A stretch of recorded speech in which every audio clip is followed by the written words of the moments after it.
Okay, I'm going to read a short passage from Machiavelli's The Prince. He's known, of course, for his cutthroat tactics, literally known as Machiavellian, but he's quite a bit more complex than that as well. His other famous book, Discourses on Levy, is really a primer for the values of republicanism. Checks and balances really influenced a lot of the founding fathers. This one was written to the Prince, one of the Medici family members, but a lot of historians have also noted how it's got quite a bit of irony, and it's really just a study in raw power.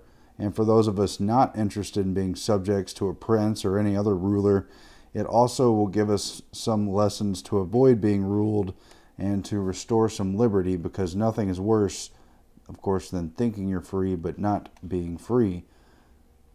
So this is just a short excerpt from that chapter 5, How to Govern Cities and Principalities, that prior to being occupied lived under their own laws. When a state accustomed to live in freedom under its own laws is acquired, there are 3 ways of keeping it. The first is to destroy it. The second is to go to live there in person. The third is to let it continue to live under its own laws, taking tribute from it, and setting up a government composed of a few men who will keep it friendly to you. Such a government, being the creature of the prince, will be aware that it cannot survive without his friendship and support, and it will do everything to maintain his authority. A city which is used to freedom is more easily controlled by means of its own citizens than by any other, provided one chooses not to destroy it. Take, for example, the Spartans and the Romans. The Spartans held Athens and Thebes by setting up a government of a few men in each. Nevertheless, they lost both. In order to hold on to Capua, Carthage, and Numantia, the Romans destroyed them. Yet they did not lose them. They hoped to hold Greece in the same way as the Spartans had done, leaving her free under her own laws, yet they were not successful. And so they were compelled to destroy many cities of that province in order to keep possession of it. For in truth, there is no sure method of holding such cities except by destruction.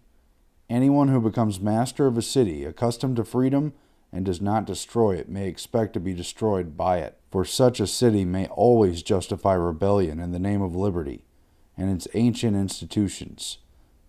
These are not forgotten either through passage of time or through benefits received.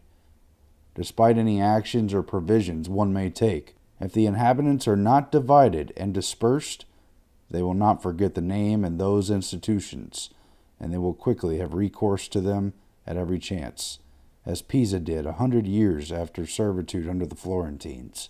But when cities or provinces have been accustomed to live under a prince and his line becomes extinct, being on the one hand used to obeying and on the other deprived of their leader, they cannot agree amongst themselves in the selection of a new one, and do not know how to live in freedom. Hence they are slower to take up arms, and a prince may more easily win them and hold them. But in republics there is a greater vigor, greater hatred, greater desire for revenge, and the memory of earlier freedom cannot and will not let them rest. Thus, the surest procedure is either to destroy them or to live in them. While there's a lot of points to analyze in this Machiavelli passage, one of the main takeaway points is that rulers clearly see the liberties of their population as standing in the way of their aims for control. As we look to the threats to American liberties today, we should ask, who is it that's trying to gain control, and why do they want to destroy our liberties? I think this Machiavelli passage makes clear why any ruler would be interested in undermining the liberties of its people, so they can divide and conquer them. Signing off for TrueStreamMedia.com, I'm Aaron Dykes.